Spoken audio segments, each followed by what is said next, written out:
Israel के हमलों से परेशान होकर ईरान ने पकड़े जासूस। 700 से अधिक लोगों की गिरफ्तारी। तेहरान में दे दी 3 लोगों को फांसी। परमाणु ठिकानों पर हमले के बाद बौखलाया ईरान। जी हां दोस्तों, ईरान अपने परमाणु ठिकानों पर इजरायली और अमेरिकी हमलों के बाद मोसाद के जासूसों की तलाश कर रहा है। वो मोसाद जिसे इजराइल की स्पाई एजेंसी कहा जाता है, जो अपने पीछे कोई सबूत नहीं छोड़ती है, जिसने ईरान के न्यूक्लियर साइंटिस्टों से लेकर उनके बड़े बड़े जनरलों तक को नहीं छोड़ा। वो मोसाद के जो एक जासूस हैं, उनकी तलाश में इन दिनों ईरान लग गया है।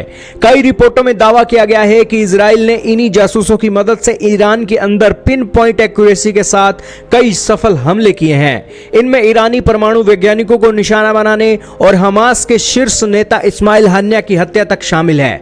ऐसे में ईरान ने सैकड़ों लोगों को इजराइल के लिए जासूसी के शक में गिरफ्तार कर लिया है। इनमें से 3 लोगों को इजरायली के जासूसी होने के शक में फांसी पर लटका दिया गया है, जबकि बाकी के सैकड़ों लोगों से अलग अलग पूछताछ अभी भी चल रही है। आपके सामने उन 3 लोगों की तस्वीरें चल रही है जिन 3 एजेंटों को फांसी पर लटकाया गया है। दोस्तों, ईरान की मीजान समाचार एजेंसी ने बताया कि ईरान ने इजराइल की जासूसी एजेंसी मोसाद के लिए जासूसी करने के आरोप में 3 लोगों को फांसी पर लटकाया। यह घटना तब हुई जब 12 दिनों के युद्ध के बाद अमेरिका की मध्यस्थता में इजराइल और ईरान युद्ध विराम पर सहमत हुए हैं। फांसी पर लटकाए गए 3 लोगों को इजराइल के मोसाद के साथ सहयोग करने और एक अज्ञात व्यक्ति की हत्या में इस्तेमाल किए उपकरणों की तस्करी करने का दोषी ठहराया गया था। हालांकि इन लोगों के बारे में और ज्यादा जानकारी साझा नहीं की गई है। अब तक ईरान ने 700 से अधिक लोगों को गिरफ्तार कर दिया गया है। ईरान को डर है कि इजरायली जासूस उसके सैन्य और परमाणु सुविधाओं को और ज्यादा नुकसान पहुंचा सकते हैं। ईरान का दावा है कि मोसाद अपने स्लीपर सेल और एजेंटों की सहायता से उनके देश में लगातार हमले कर रहा है।